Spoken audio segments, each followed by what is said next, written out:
Il a pris mon financement universitaire et a dit, les filles n'ont pas besoin de diplôme, mais mon professeur écoutait.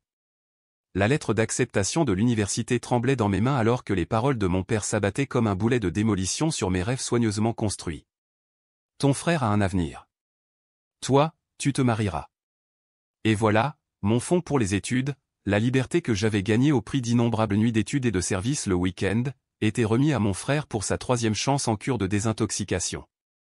Le vol silencieux de mon avenir s'est produit pendant le dîner, entre le passage du sel et le remplissage des verres d'eau. Le regard fuyant de ma mère en disait long dans son silence. Il pensait que ma docilité signifiait la reddition.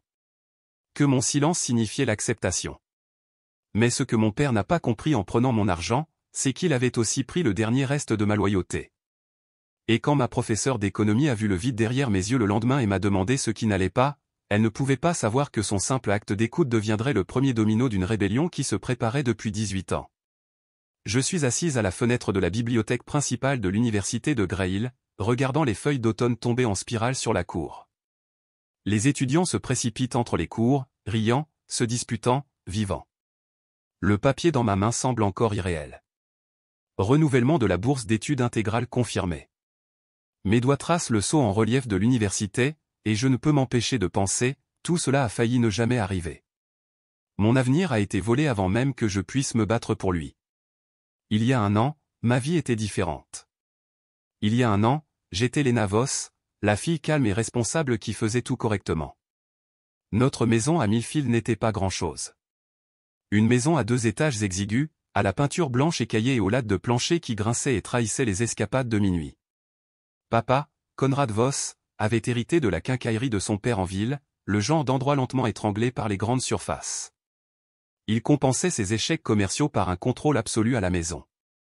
Dîner à 18 heures précises, annonçait-il. Pas une demande, mais un ordre. Lena, aide ta mère. Shan, les devoirs faits. Shan, mon frère cadet de 2 ans, marmonnait quelque chose de non engagé tout en faisant défiler son téléphone. Le garçon en or, l'âme tourmentée, les excuses sans fin. Il ne fait que se chercher, disait maman en posant les plats fumants sur la table avec précision. Marlina Voss, autrefois une artiste en herbe, maintenant une femme qui mesurait ses journées embrassées de linge et en assiettes parfaitement alignées. Ce soir-là, je flottais. Plus tôt dans la journée, mademoiselle Alustin, ma conseillère d'orientation, avait confirmé ce qui semblait impossible. J'avais été accepté à l'université de Grey Hill avec une bourse partielle. À un formulaire financier de la liberté, avait-elle dit, ses yeux se plissant d'une fierté sincère. Tu as réussi l'impossible, Lena. Étudiante de première génération, première de ta classe malgré tout. Tout. Elle n'a jamais précisé ce que « tout » signifiait, mais nous le savions toutes les deux. Les nuits où je restais debout pour aider Shan avec des devoirs qu'il négligerait de toute façon. Les week-ends à travailler à la pharmacie Davis au lieu de participer aux compétitions de l'équipe de débat, l'économie minutieuse de chaque dollar de mes cartes d'anniversaire depuis mes 12 ans. J'avais créé mon propre fonds pour les études, 3000 $. Loin d'être suffisant, mais avec ma bourse et les 5000 $ que mes parents avaient économisés pour moi depuis ma naissance, je pouvais m'en sortir. L'université communautaire n'était pas mon destin, après tout. Au dîner, je poussais les petits pois dans mon assiette, attendant le bon moment. Maman avait préparé un rôti de bœuf, le plat préféré de papa. Son humeur semblait stable. Shan était réellement présent plutôt que sorti avec des amis. J'ai des nouvelles, ai-je dit finalement, ma voix plus stable que je ne l'avais prévu. Papa a levé les yeux, sa fourchette suspendue à mi-chemin de sa bouche. Qu'est-ce que c'est ? J'ai été accepté à Grey Hill avec une bourse. Les mots sortirent dans un flot précipité.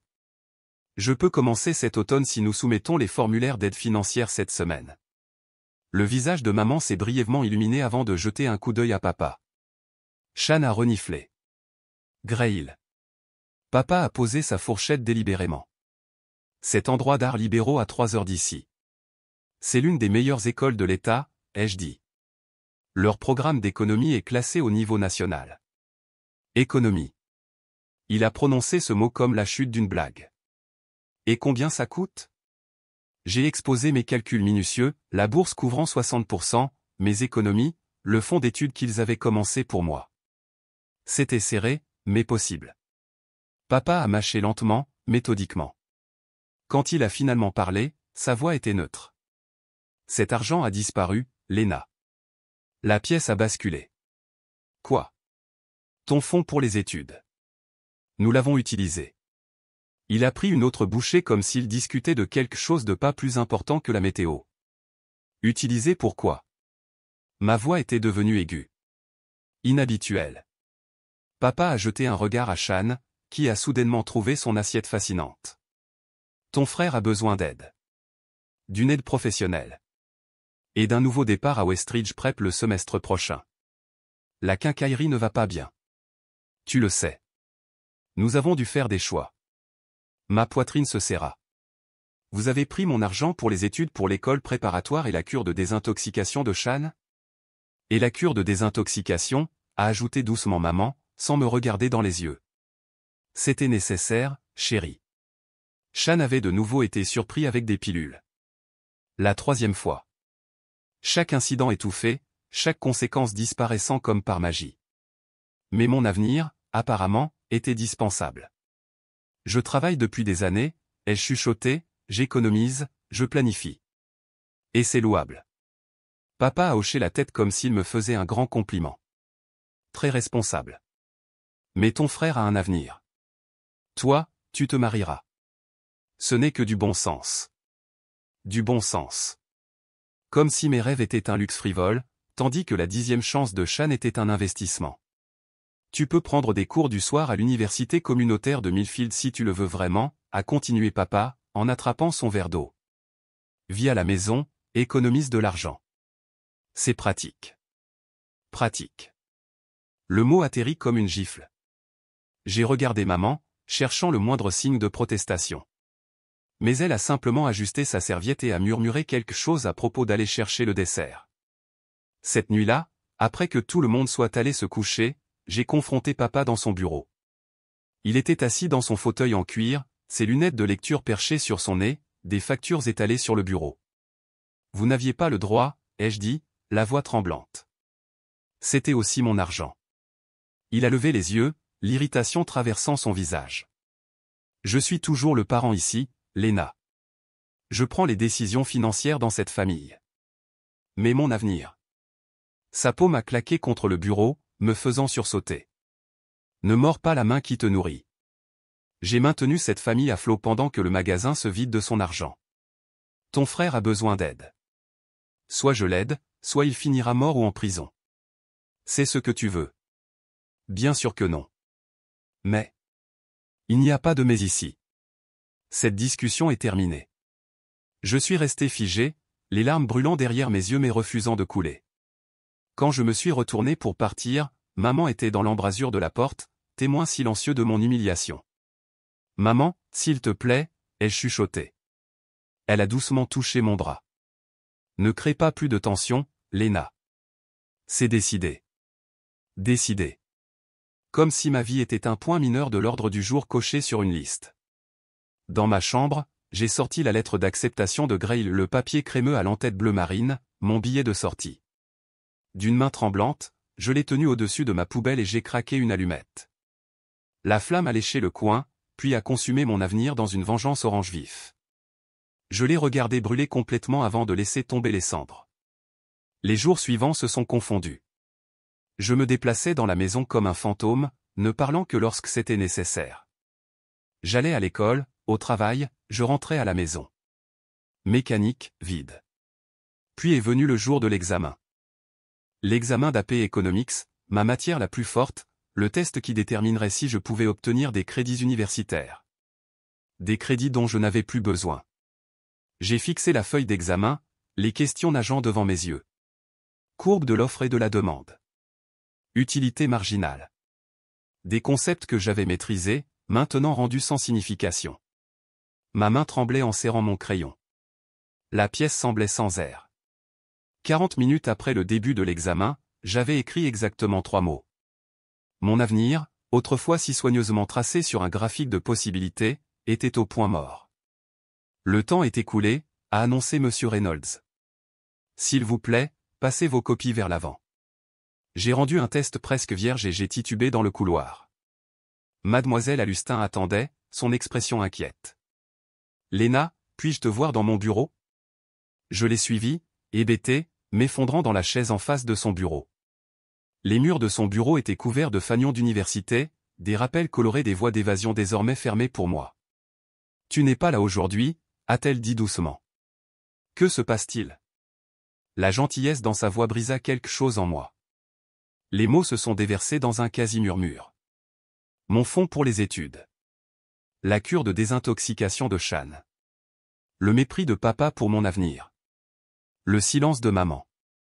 Pendant tout ce temps, mademoiselle Alustin a écouté, son expression inchangée à l'exception d'un léger resserrement autour de ses yeux. Quand j'ai eu fini, elle s'est levée brusquement. Attends ici, a-t-elle dit et elle est sortie. Je suis resté assis seul, épuisé d'avoir dit ma vérité à voix haute. 5 minutes ont passé. Au moment où j'envisageais de partir, la porte s'est ouverte. Mademoiselle Alustin n'était pas seule. Derrière elle se tenait Monsieur Harland, aux cheveux d'argent, impeccablement vêtu, un membre du conseil d'administration que j'avais vu lors d'événements scolaires mais à qui je n'avais jamais parlé. Ancien doyen d'université, réputé pour avoir des relations partout où cela comptait. Léna, a dit mademoiselle Alustin, j'aimerais que tu dises à Monsieur Harland exactement ce que tu viens de me dire. Monsieur Harland ne m'a pas interrompu une seule fois pendant que je répétais mon histoire, son visage buriné impossible à lire. Il était assis, les mains jointes, hochant la tête de temps en temps, mais n'offrant aucune réaction qui pourrait influencer mon récit. Quand j'ai eu fini, le silence s'est étiré inconfortablement. Merci pour votre honnêteté, mademoiselle Voss, a-t-il finalement dit, sa voix plus profonde que je ne l'attendais. Cette situation n'est malheureusement pas unique, bien que cela ne la rende pas moins injuste. Il a échangé un regard avec mademoiselle Alustin que je n'ai pas pu interpréter. Nous aurons besoin d'un peu de temps, a dit mademoiselle Alustin. Mais Léna, je veux que tu saches quelque chose. Ton éducation compte. Pas seulement pour toi, pour nous. J'ai quitté l'école en me sentant étrangement légère. Quelque chose avait changé, même si je ne pouvais pas le nommer. Pour la première fois depuis des jours, je me sentais vu. À la maison, je suis retourné à la routine du silence. J'ai préparé le dîner aux côtés de maman, hoché la tête quand papa parlait des difficultés du magasin, et je me suis retiré dans ma chambre pour faire des recherches sur les universités communautaires. J'ai commencé un journal, le cachant entre mon matelas et mon sommier. De petites vérités que je ne pouvais pas dire à voix haute. Aujourd'hui, papa a dit que la famille faisait des sacrifices pour Shan. Mon avenir n'était pas un sacrifice, c'était une victime. Maman m'a demandé si j'avais déjà postulé à l'université communautaire de Millfield, comme si mes rêves étaient transférables, remplaçables. Je me demande si Shan sait ce qui a été échangé contre son nouveau départ, s'il s'en soucierait. 3 jours après ma conversation avec Monsieur Harland, mademoiselle Alustin m'a appelé dans son bureau pendant le déjeuner. J'ai passé des appels, a-t-elle dit sans préambule, en faisant glisser un dossier sur son bureau. Ce sont d'autres opportunités de bourse. Certaines sont obscures mais légitimes. Les dates limites de candidature sont surlignées. J'ai parcouru les pages.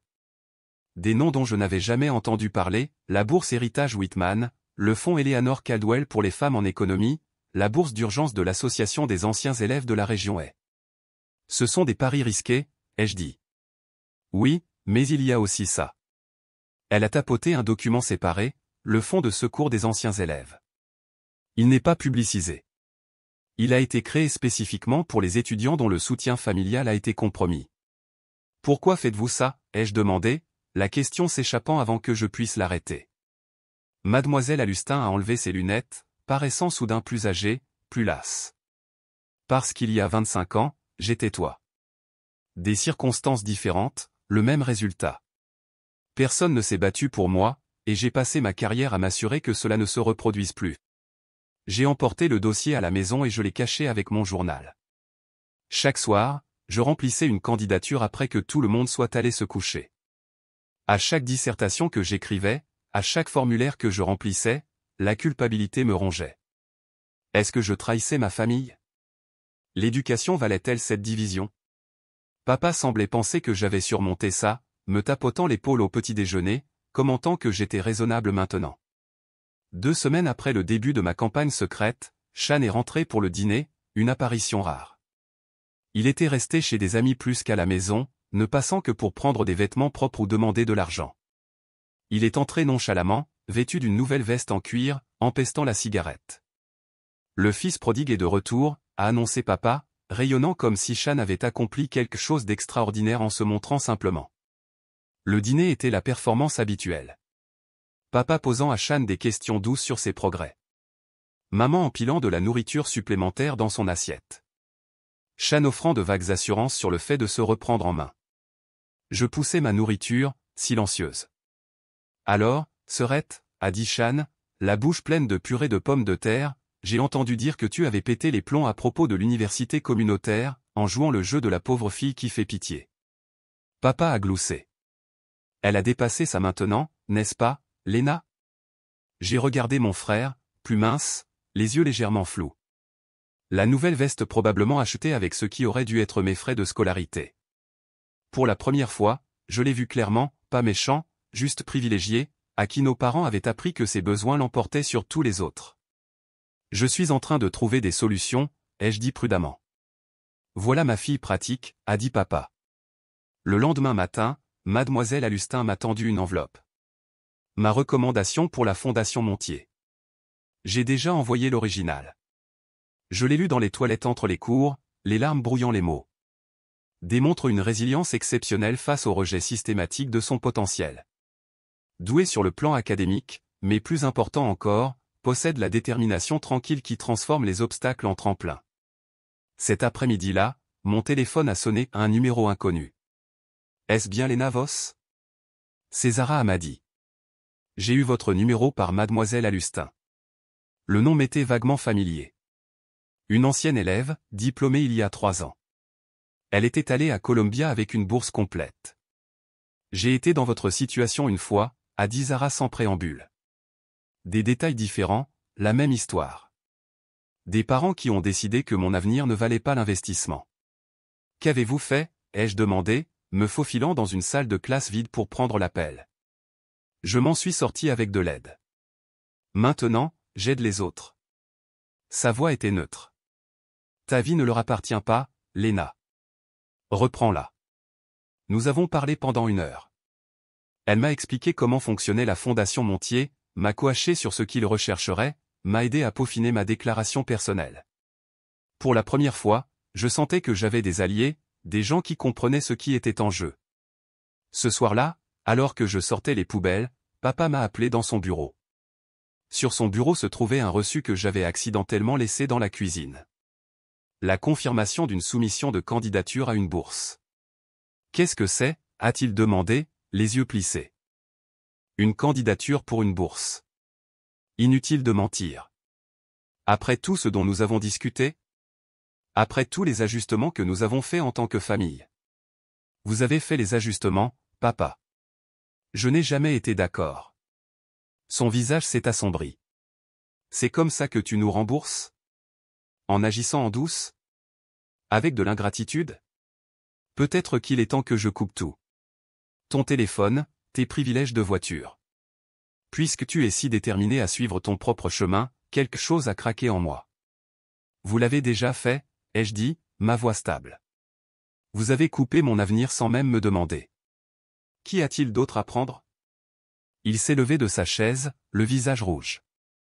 Mais maman est apparue dans l'embrasure de la porte. Conrad, s'il te plaît, a-t-elle dit. Ce n'est qu'une candidature. Ça ne veut rien dire. Mais ça voulait dire quelque chose. Ça voulait tout dire. 2 nuits plus tard, à 23h42, un courriel est arrivé qui allait tout changer. Chère mademoiselle Voss, le comité de la Bourse pour femmes Montier a le plaisir de vous informer que vous avez été sélectionnée comme la récipiendaire d'urgence de cette année. Cette bourse couvre l'intégralité des frais de scolarité, du logement et un plan repas à l'université de Grey Hill pour votre première année, avec des options de renouvellement basées sur les performances académiques. En raison des circonstances uniques de votre candidature, nous offrons un placement immédiat. Le semestre d'automne commence dans 2 semaines. Votre attribution de logement et les détails de l'orientation sont joints. Veuillez confirmer votre acceptation dans les 48 heures. Sincèrement, Éléanore Montier, présidente. J'ai fixé mon écran, la main pressée contre ma bouche pour étouffer tout son qui pourrait alerter mes parents. 2 semaines. J'avais 2 semaines pour tout laisser derrière moi. J'ai répondu immédiatement, j'accepte avec la plus profonde gratitude. Puis j'ai appelé Zara. Je l'ai eue, ai-je chuchoté. Mais je dois partir dans 2 semaines. Parfait, a-t-elle dit. J'ai une chambre de libre.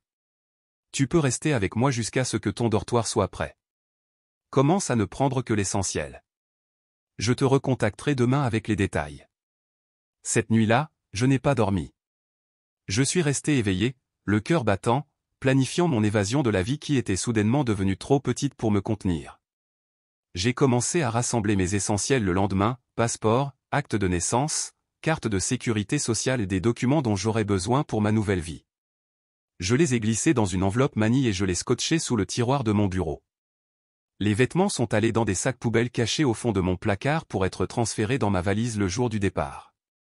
Mademoiselle Alustin m'a aidé à créer un budget, me mettant en contact avec le bureau d'aide financière de Grail pour m'assurer que mes papiers de bourse étaient correctement classés. Zara m'a envoyé son adresse et une photo de la petite chambre où je logerai jusqu'à ce que mon dortoir soit prêt. Ce n'est pas grand-chose, a-t-elle texté, mais c'est calme et c'est à toi. Le mot « toi » m'a fait marquer une pause. Rien dans ma vie n'avait jamais été vraiment à moi. Ni mon temps, ni mon avenir, pas même mes déceptions. Tout était filtré à travers le prisme de l'obligation familiale. J'étais à mi-chemin de l'emballage de mes livres quand maman est entrée sans frapper. Je me suis figé, un exemplaire de la richesse des nations suspendu entre mes mains et une boîte à moitié remplie. Elle a fixé la scène des vêtements soigneusement pliés sur mon lit, des boîtes empilées près du mur, son visage vidé de toute couleur. « Qu'est-ce que c'est » a-t-elle chuchoté, bien que la réponse fût évidente. J'ai posé le livre soigneusement. J'ai eu une bourse. Une bourse complète pour Grail. Je pars la semaine prochaine.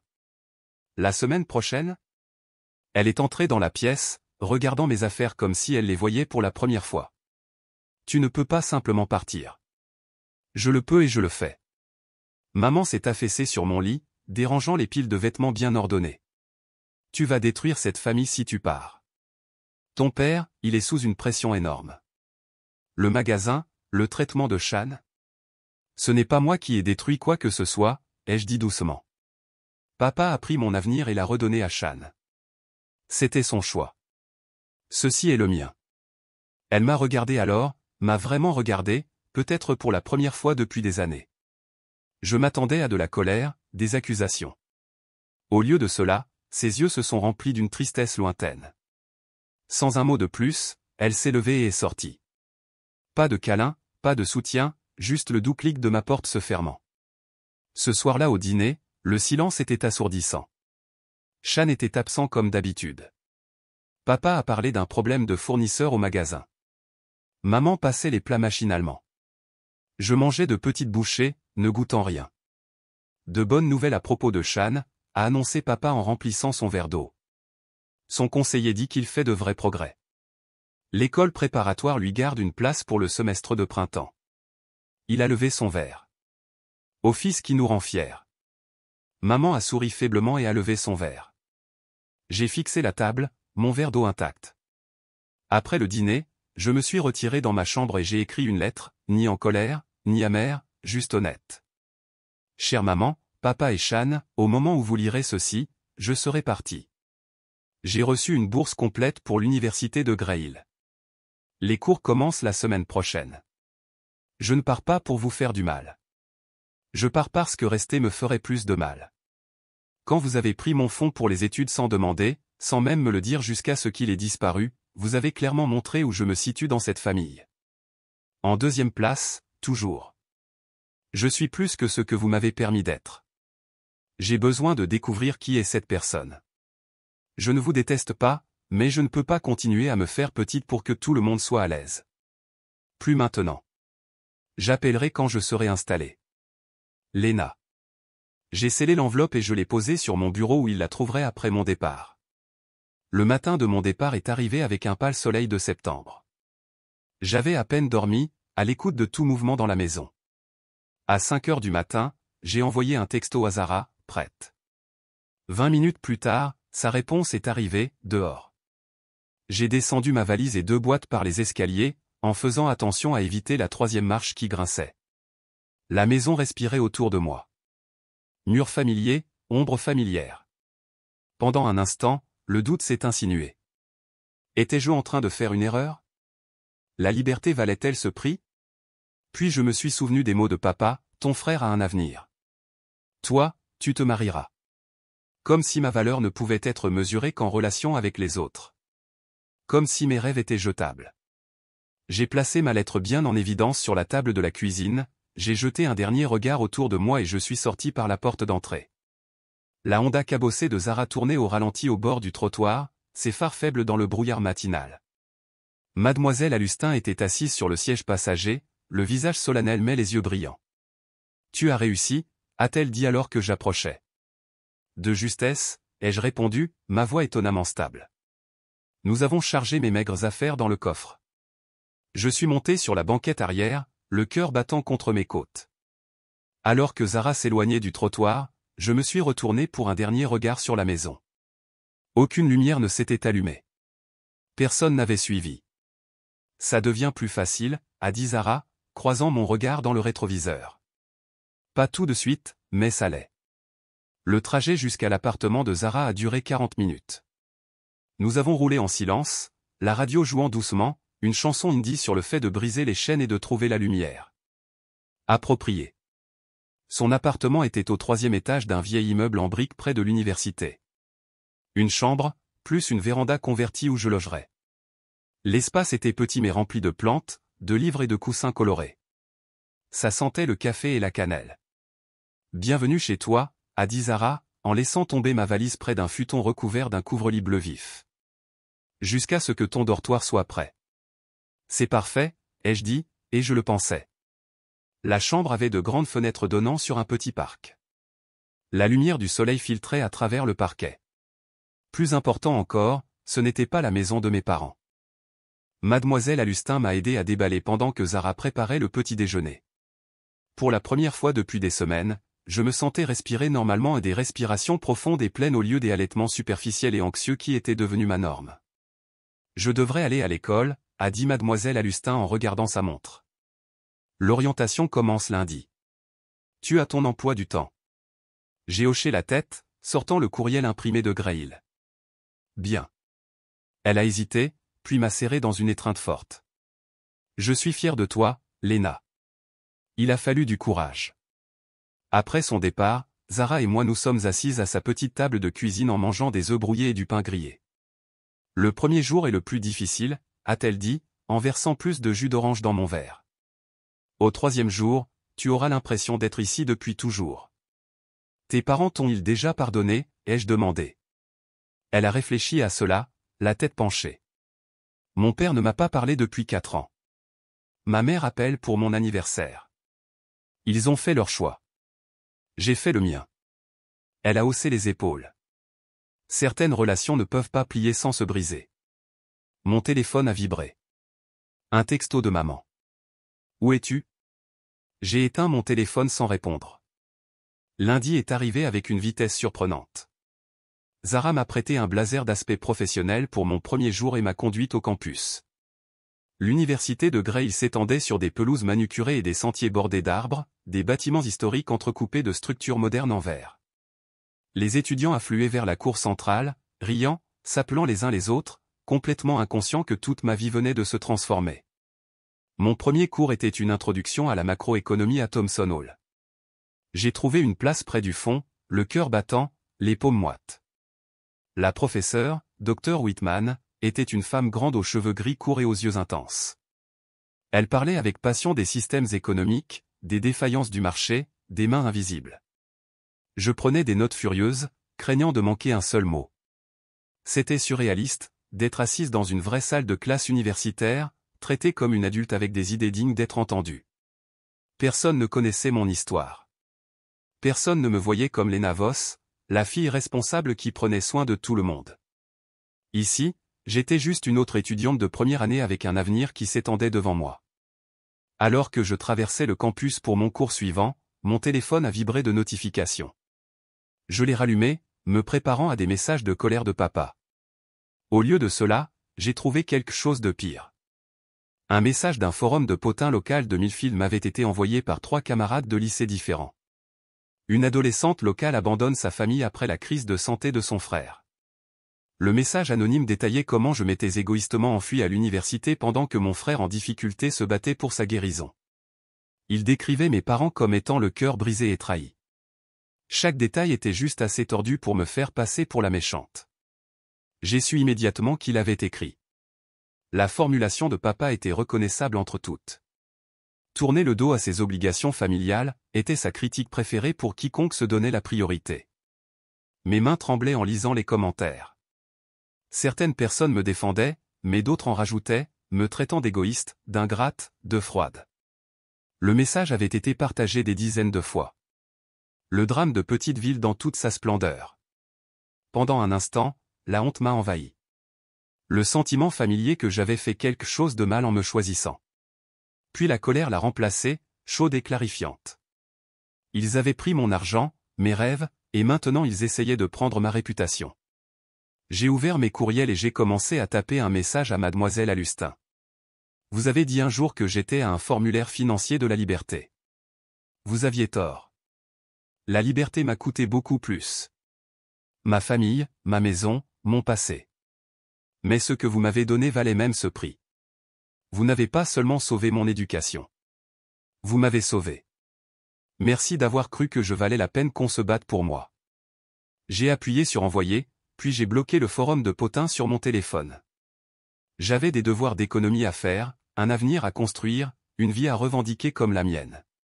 Le passé pouvait attendre. Alors que je marchais vers la bibliothèque, les feuilles d'automne craquaient sous mes pieds, rouges et dorées et pleines de possibilités. Pour la première fois depuis des années, j'avançais sans regarder en arrière. Ma chambre de dortoir à Wilson Hall était exactement ce à quoi on pouvait s'attendre. Des murs en parpaing peints d'un blanc cassé institutionnel, des lits jumeaux avec des matelas fins, des bureaux en métal qui avaient enduré des décennies d'abus d'étudiants. Après 2 semaines dans l'appartement de Zara, cela semblait étrangement officiel. C'était réel. J'étais vraiment ici. Besoin d'aide avec ça, une voix est venue de l'embrasure de la porte alors que je luttais pour faire mon lit avec les draps extra longs que l'université avait recommandés. Ma colocataire, Ayanna Williams, s'appuyait contre le cadre de la porte. Grande avec des cheveux foncés courts et une confiance facile que j'ai immédiatement enviée. Elle était arrivée hier avec ses parents et une voiture pleine de boîtes soigneusement étiquetées. Je n'ai jamais vu quelqu'un faire un lit avec une telle intensité, a-t-elle dit, en attrapant l'autre bout du draps. C'est comme si tu pratiquais une intervention chirurgicale. J'ai ri, surprise de voir à quel point cela semblait naturel. Première fois que je vis loin de la maison. Pareil. Mais ma mère m'a fait m'entraîner à faire et défaire mes valises 3 fois avant que nous venions ici. Préparation pour la fac de droit, apparemment. Ayanna a levé les yeux au ciel. Elle est convaincue que l'organisation est la première étape pour devenir Ruth Bader Ginsburg. Nous avons travaillé dans un silence complice, bordant les coins et arrangeant les oreillers. C'était étrange d'avoir quelqu'un qui m'aide sans rien attendre en retour. Alors, majeur en économie, a demandé Ayanna, en hochant la tête vers mes manuels. C'est le plan. Et toi? Prédroit depuis que j'ai 10 ans et que j'ai réussi à obtenir 1 heure de plus avant de me coucher en utilisant un précédent juridique de mon frère aîné. Notre 3e colocataire est arrivée cet après-midi-là, Chloé Bennett, une étudiante en soins infirmiers du Connecticut avec des cheveux blond miel et une expression perpétuelle de douce préoccupation. Elle est arrivée avec des biscuits faits maison et des photos de famille déjà encadrées pour son bureau.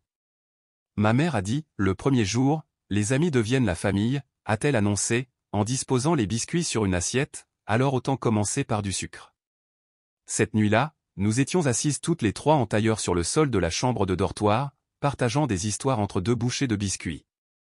Ayanna a décrit les traditions du 4 juillet de sa famille, avec les explosions notoires du barbecue de son père. Chloé a parlé de ses jeunes sœurs et de leur chambre partagée avec sa division stricte du territoire. Quand mon tour est venu, j'ai hésité. Ma famille est compliquée, ai-je dit finalement. Laquelle ne l'est pas, a ri Ayanna. La mienne est plutôt normale, a dit Chloé. Ce qui fait de moi la bizarre ici, je suppose. J'ai souri mais je n'ai pas élaboré. Comment pourrais-je expliquer qu'il y a 3 semaines, j'avais tourné le dos à tout ce que j'avais connu? Que j'avais laissé une lettre sur une table de cuisine et disparu avant l'aube. Que mon téléphone contenait des dizaines de textos sans réponse de ma mère et aucun de mon père. Plus tard, alors que nous nous préparions à nous coucher, Chloé m'a touché l'épaule pour me poser une question sur l'horaire de la salle de bain. J'ai sursauté involontairement, un mouvement rapide et brusque. Les yeux de Chloé se sont légèrement agrandis, ses instincts d'étudiante en soins infirmiers enregistrant clairement la réaction. « Désolé », a-t-elle dit doucement. « J'aurais dû demander avant de toucher. »« C'est bon », ai-je dit rapidement. Juste nerveuse, nouvel endroit et tout. Mais ce n'était pas bon. Et d'une manière ou d'une autre, Chloé le savait. Elle a gardé une distance prudente après cela, annonçant toujours sa présence, ne s'approchant jamais par derrière.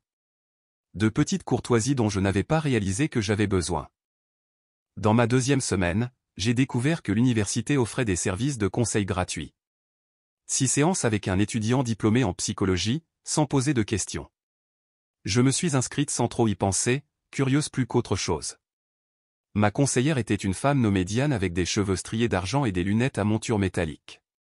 Son bureau avait des plantes dans tous les coins et une boîte de mouchoirs placée avec tact à portée de main. « Qu'est-ce qui vous amène ici, Léna » a-t-elle demandé, une fois que je me suis installé dans le fauteuil rembourré en face d'elle. « Juste l'adaptation à l'université » ai-je dit piteusement. « C'est certainement une adaptation. Y a-t-il quelque chose de spécifique que vous trouvez difficile » J'ai regardé mes mains. J'ai quitté la maison dans des circonstances difficiles. Diane a attendu, son silence invitant mais non exigeant.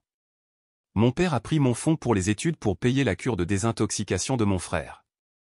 Quand j'ai trouvé un autre moyen de venir ici, ma famille n'a pas soutenu la décision. Cela semble incroyablement douloureux, a dit Diane. Comment avez-vous fait face ? La simplicité de la question m'a défaite. Personne ne m'avait demandé comment je faisais face.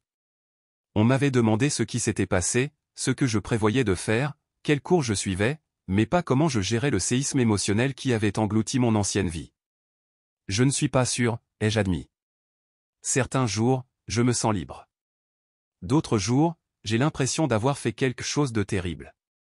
Pourquoi terrible ? Parce que les bonnes filles ne partent pas. Elles ne se mettent pas en premier. L'expression de Diane est restée neutre, mais ses yeux étaient bienveillants. Selon qui ? Mon père, ma mère, tout le monde dans ma ville natale, apparemment. Dans cette première séance, j'ai dit peu d'autre chose. Je suis parti en me sentant étrangement vide, comme si j'avais ouvert une porte que je n'étais pas prête à franchir. À notre 3e séance, quelque chose avait changé.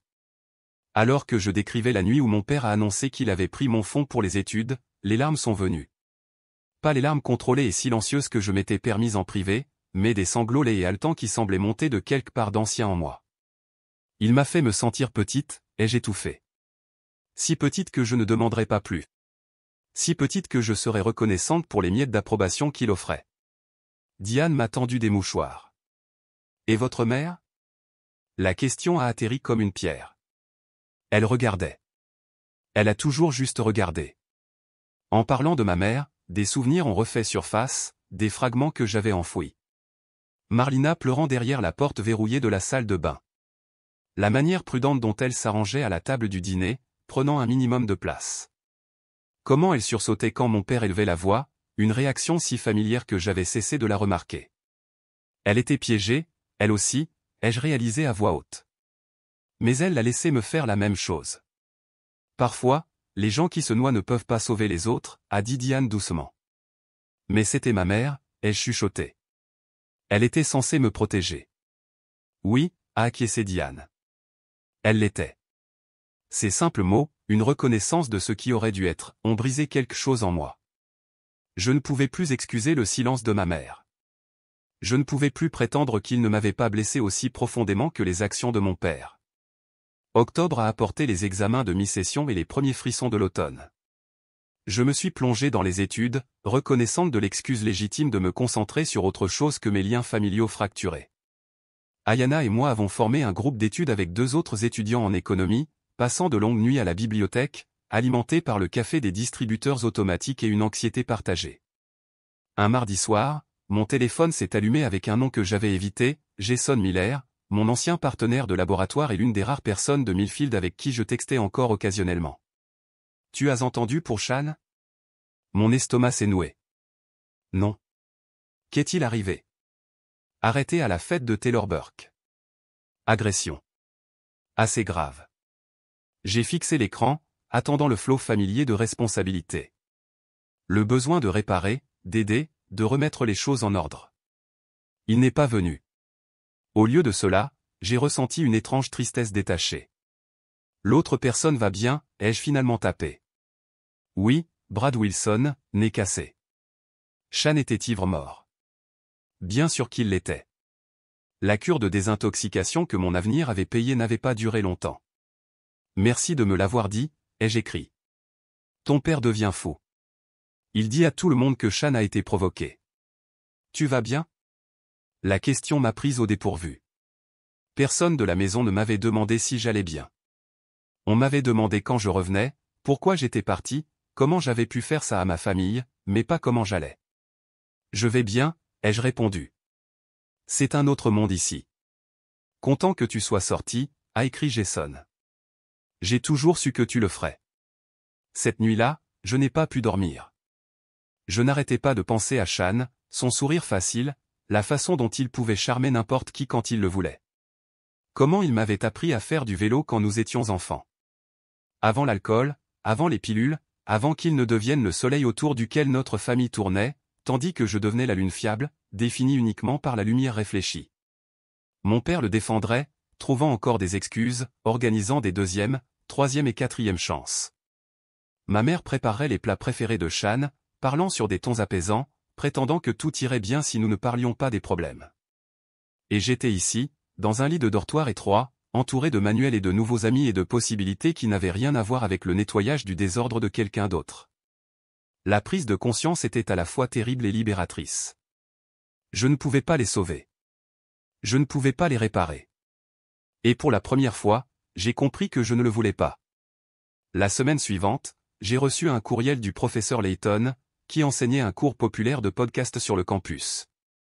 Chère Lena, votre dissertation sur l'inégalité économique était exceptionnelle. Nous préparons une série spéciale sur les disparités des bourses d'études pour le podcast du département. Seriez-vous prête à partager votre perspective? L'épisode s'intitule « Coup caché, quand l'éducation n'est pas pour tout le monde ». Cordialement, Dr Anita Layton. Mon premier instinct a été de refuser. J'avais été prudente sur ce que je partageais à Grey Hill, présentant une version aseptisée de mon parcours. Mais quelque chose dans l'invitation du docteur Layton a résonné. Peut-être que mon histoire pourrait aider quelqu'un d'autre se sentant piégé par les attentes familiales ou le contrôle financier. L'enregistrement a eu lieu dans un petit studio du bâtiment des communications. L'animateur étudiant, Marcus, avait un script de questions, mais la conversation a rapidement dépassé celle-ci. Tant de familles voient l'éducation différemment pour les fils et les filles, me suis-je surprise à dire. C'est subtil parfois. La façon dont les réussites sont célébrées différemment, la façon dont les avenirs sont imaginés. Était-ce votre expérience, a demandé Marcus. J'ai pris une profonde inspiration. Mon avenir a été volé avant même que je puisse me battre pour lui.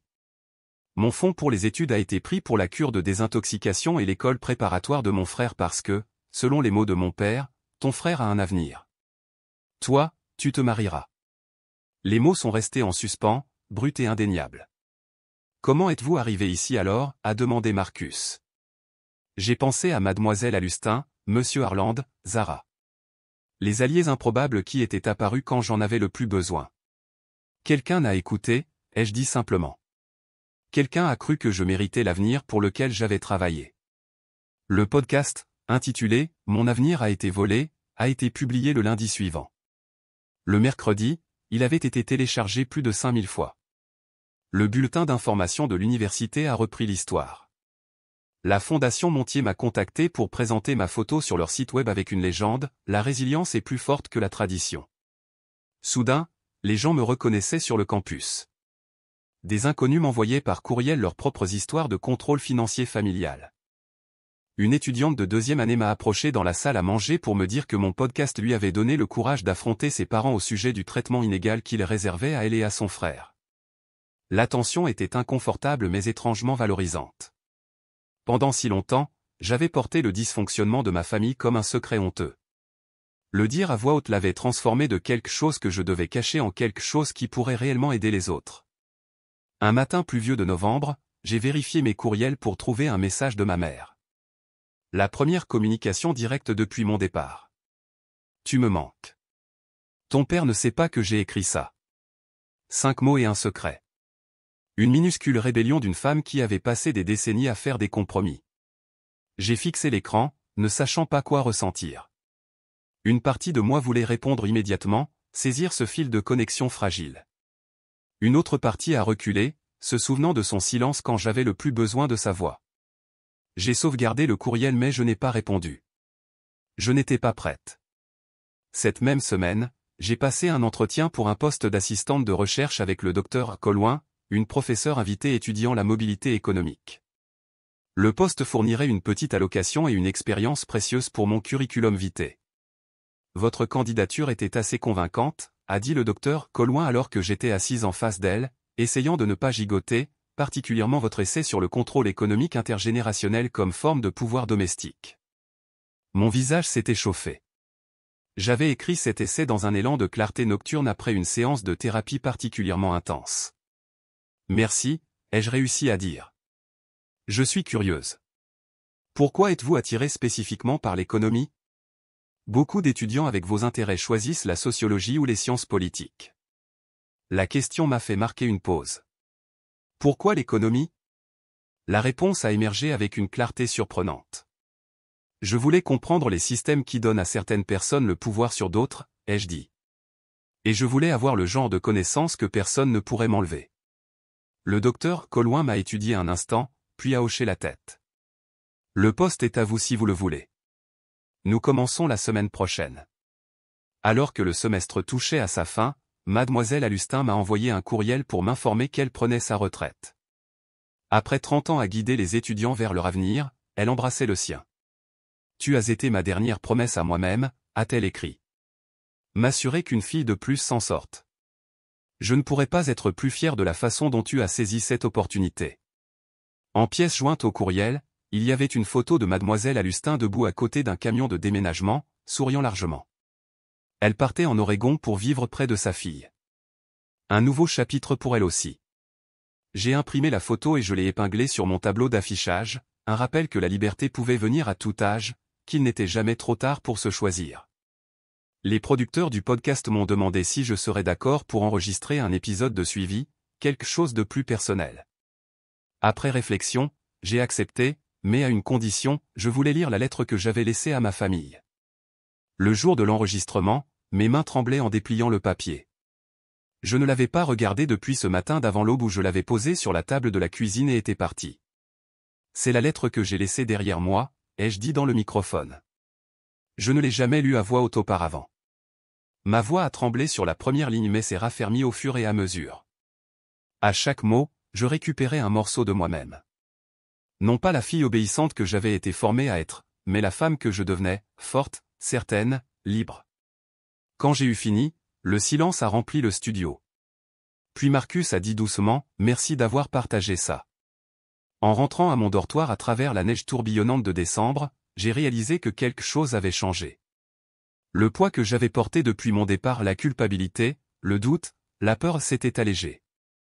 Pas disparu, mais allégé suffisamment pour me permettre de me tenir plus droite, de respirer plus profondément. J'étais plus que ce qu'il m'avait permis d'être. Et je commençais à peine à découvrir qui était cette personne. Au semestre de printemps de ma première année, Grail était devenu ma maison d'une manière que Millfield ne l'avait jamais été. Mon poste de recherche avec le docteur Colloin a évolué en un projet collaboratif examinant le contrôle financier comme une forme de violence domestique, un travail qui m'a tenu occupé bien au-delà des heures requises.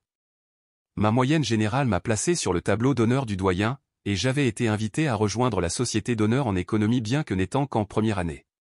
Plus surprenant encore, je m'étais retrouvé à devenir quelqu'un vers qui les gens se tournaient pour obtenir des conseils. Après les épisodes de podcast sur mon expérience, d'autres étudiants, en particulier de jeunes femmes, me recherchaient. Elles s'approchaient avec hésitation dans la salle à manger ou après les cours, commençant souvent par « J'ai entendu ton histoire », et je fais face à quelque chose de similaire. Je n'avais jamais de réponse facile, mais je pouvais offrir ce qui m'avait sauvé, une oreille attentive, une foi inébranlable en leur potentiel et des ressources pratiques pour se libérer. La Fondation Montier m'a demandé de devenir une mentor pour les nouveaux boursiers. Une fois par semaine, je rencontrai 3 autres étudiants qui avaient surmonté des obstacles similaires à l'éducation. Nous parlions du syndrome de l'imposteur, de l'établissement de limites et du deuil compliqué qui accompagne le fait de se choisir soi-même plutôt que les attentes familiales. Ça devient plus facile, me suis-je surprise à dire, faisant écho aux paroles de Zara lors de ce trajet matinal loin de ma maison d'enfance. Pas tout d'un coup, mais ça l'est. Ayana et moi étions devenus inséparables, sa confiance en soi extravertie équilibrant ma détermination plus discrète. Elle m'entraînait aux manifestations du campus et aux réunions du club de débat. Je lui ai fait découvrir la paix méditative des sessions d'études matinales dans des salles de classe vides. Chloé est restée une présence douce, assez intuitive pour savoir quand j'avais besoin d'espace et quand j'avais besoin de biscuits de ces colis de soins apparemment infinis. Un après-midi frais d'avril, je quittais la librairie du campus avec un agenda fraîchement acheté quand j'ai aperçu une silhouette familière se tenant maladroitement près des supports à vélo. Ma mère, paraissant plus petite que dans mes souvenirs, ses cheveux plus gris, ses épaules plus voûtées. Mon pas a vacillé. Nous ne nous étions pas parlé depuis mon départ. Son unique courriel restait sans réponse dans ma boîte de réception. Elle ne m'avait pas encore vu. Je pouvais faire demi-tour, m'éloigner, protéger la vie que j'avais soigneusement construite. Mais quelque chose me retenait sur place. Pas l'obligation ou la culpabilité, mais la curiosité. Qui est cette femme en dehors de l'ombre de mon père? Maman. Ma voix a porté à travers la cour. Elle s'est retournée, son expression passant rapidement par la surprise, le soulagement et l'incertitude. Léna. Nous nous tenions face à face, séparés par plus que les quelques mètres qui nous séparaient. « Qu'est-ce que tu fais ici ?» ai-je demandé. « Je voulais voir où tu vis maintenant. » Sa voix était mince, hésitante. J'aurais dû appeler d'abord. Oui, tu aurais dû. Elle a hoché la tête, acceptant le reproche. Tu as l'air différente. Je suis différente. Un étudiant nous a frôlés, et j'ai réalisé que nous étions au milieu de l'allée. Il y a un café au coin de la rue, ai-je dit, pas tout à fait une invitation. Elle m'a suivi jusqu'au Groundwork Café, un lieu de rencontre étudiant bondé avec des meubles dépareillés et du café torréfié localement. Nous avons commandé et trouvé une table près de la fenêtre. La normalité de la situation, prendre un café avec ma mère, semblait surréaliste dans le contexte de notre éloignement. « Ton père ne sait pas que je suis ici ?» a-t-elle dit, se réchauffant les mains autour de sa tasse. Je ne suis pas surprise. Les choses ne vont pas bien depuis que tu es parti. L'audience de Shan est le mois prochain. Ton père? Elle s'est interrompue, son regard tombant sur la table. Il est en colère tout le temps. Le magasin est en faillite. Il blâme tout le monde sauf lui-même. J'ai attendu, ne sachant pas ce qu'elle voulait de moi. De la sympathie? Une solution? Le pardon? Je n'aurais pas dû le laisser te faire ça, a-t-elle dit finalement, sa voix à peine audible par-dessus le brouhaha du café. Prendre ton avenir comme ça. Je savais que c'était mal. L'aveu est resté en suspens entre nous. Trop tard, trop peu, mais quelque chose. Pourquoi ne l'as-tu pas arrêté, ai-je demandé, la question que j'avais portée pendant des mois. Elle a regardé par la fenêtre, son profil se découpant sur la lumière de l'après-midi. Parce que j'avais peur. J'ai toujours eu peur. De papa, de tout.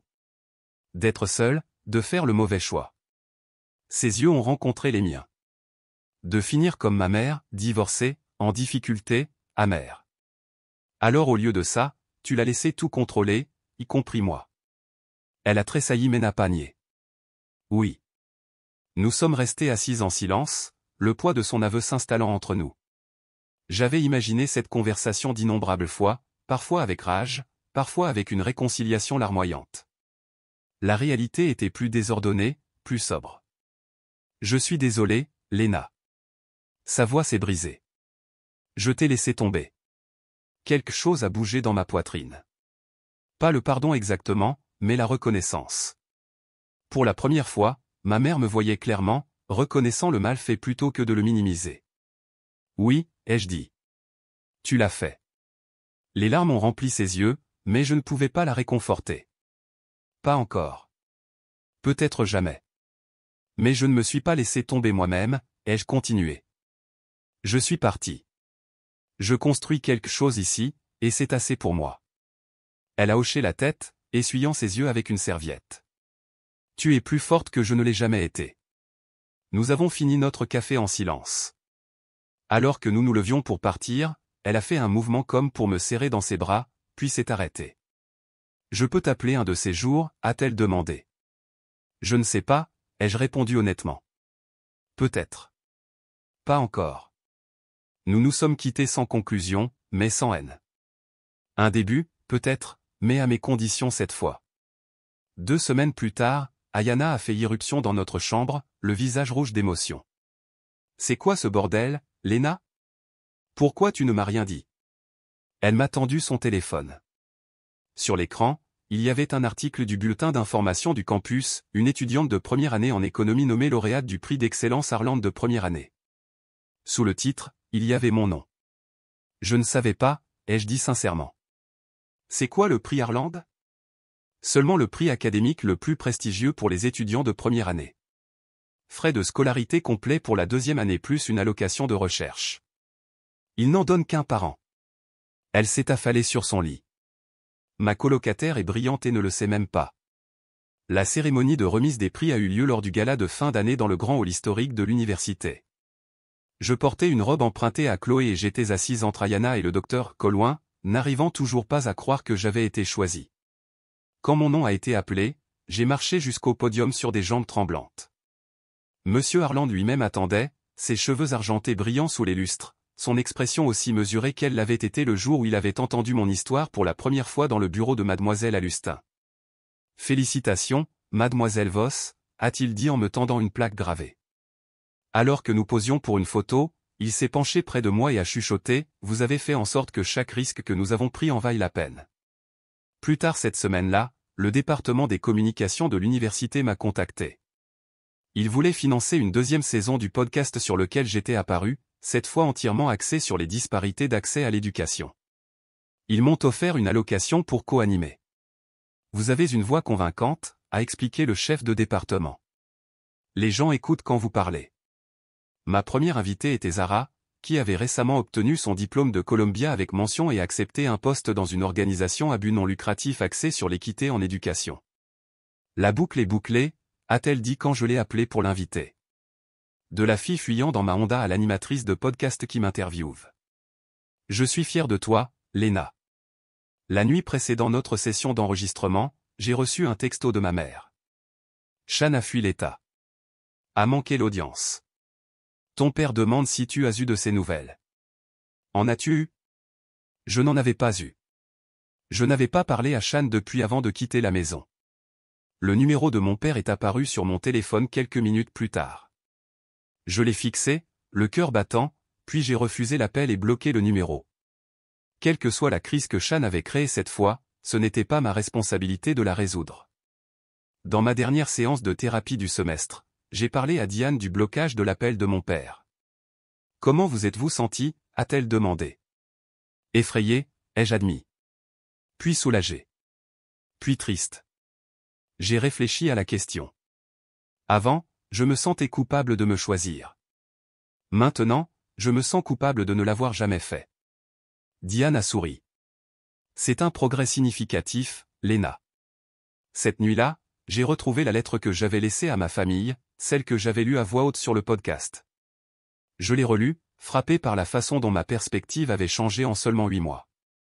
La douleur était toujours là, mais plus sourde maintenant, plus comme une vieille cicatrice qu'une plaie ouverte. J'ai ouvert mon ordinateur portable et j'ai commencé un nouveau document. Pas une révision de l'ancienne lettre, mais une nouvelle. Une lettre à moi-même, reconnaissant le chemin parcouru et où je devais encore aller. Un rappel que la liberté n'était pas seulement une question d'évasion, mais de ce que l'on construisait après. Alors que le printemps cédait la place à l'été, j'ai choisi de rester à Grey Hill pour un programme de recherche intensive plutôt que de retourner à Millfield. J'ai loué un petit appartement hors campus avec Ayana, j'ai travaillé dans le laboratoire du docteur Collouin pendant la journée et j'ai enregistré des épisodes de podcast le soir. Ma vie était pleine d'une manière que je n'aurais pas pu imaginer un an auparavant, un travail stimulant, des amitiés significatives, une voix que les gens écoutent vraiment. Le nœud constant d'anxiété qui avait vécu dans ma poitrine depuis aussi longtemps que je pouvais me souvenir avait finalement commencé à se desserrer. Un soir chaud de juin, j'étais assise près de la fenêtre de la bibliothèque de l'université, regardant les étudiants sillonner la cour en contrebas. Le papier dans ma main semblait encore irréel. Renouvellement de la bourse d'études intégrale confirmé. Mon téléphone a vibré avec un texto d'Ayana. Dîner à 19 h. Zara vient aussi. Pour te célébrer. J'ai souri et j'ai répondu, je ne manquerai ça pour rien au monde. En rassemblant mes livres, j'ai pensé à Mademoiselle Alustin, maintenant heureuse retraitée en Oregon, et à ce qu'elle avait dit ce jour-là dans son bureau alors que mon monde s'effondrait autour de moi. Cette situation n'est malheureusement pas unique. Elle avait raison. Mon histoire n'était pas unique. D'innombrables autres personnes faisaient face aux mêmes barrières, aux mêmes choix, à la même douleur de se libérer. Mais ce qui était unique, c'est ce qui s'est passé ensuite. Comment la foi de quelques personnes avait transformé un moment de crise en une porte vers la possibilité. Il a pris mon fond pour les études et a dit, les filles n'ont pas besoin de diplôme. Mais ma professeure écoutait, et cela a fait toute la différence. Avez-vous déjà dû choisir entre la loyauté familiale et votre propre avenir? Que sacrifieriez-vous pour être vraiment vu? Aimez et abonnez-vous pour plus d'histoires sur les rébellions silencieuses et les personnes qui changent tout en écoutant simplement.